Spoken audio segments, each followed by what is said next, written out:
nouvelle étape. On en est rendu là, on est arrivé à cette nouvelle donnée.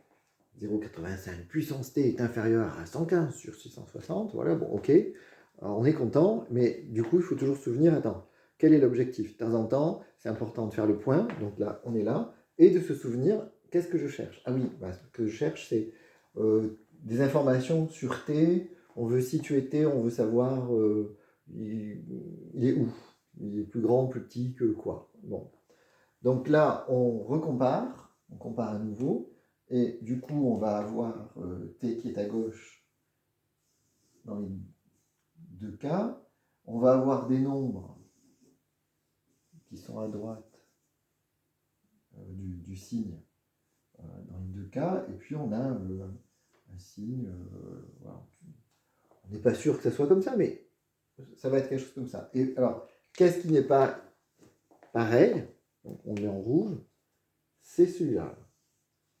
Et du coup, on veut éliminer, c'est le côté un peu gangster des maths, les profs de maths, ouais, on va éliminer 0,85. Bon, en fait, on ne l'élimine pas, il est à gauche, on va le faire passer à droite. Au niveau de l'écriture, parce qu'en vrai, comment on va faire ça, justement, c'est un peu le problème. Alors là, bah, vous avez un cours de maths qui vous dit que on va utiliser une fonction spéciale qui s'appelle logarithme. Alors, le logarithme, en fait, c'est une marche arrière. Toutes les opérations existent dans les deux sens. Regardez.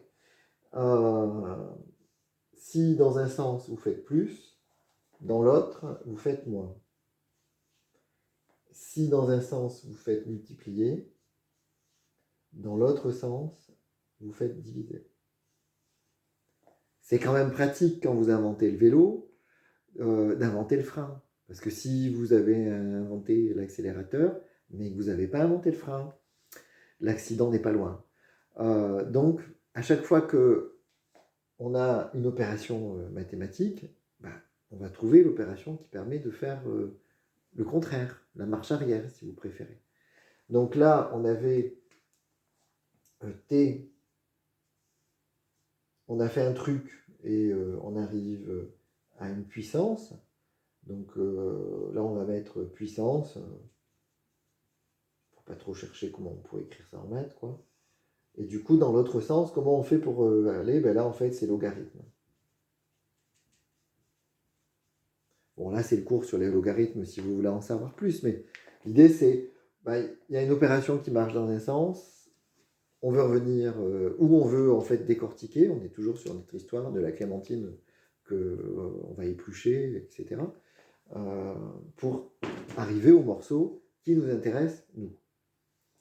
Donc là, pareil, on va utiliser une propriété du cours et je vais vous montrer comment vous pouvez aussi vous donner un exemple concret en maths. Donc c'est dans la suite.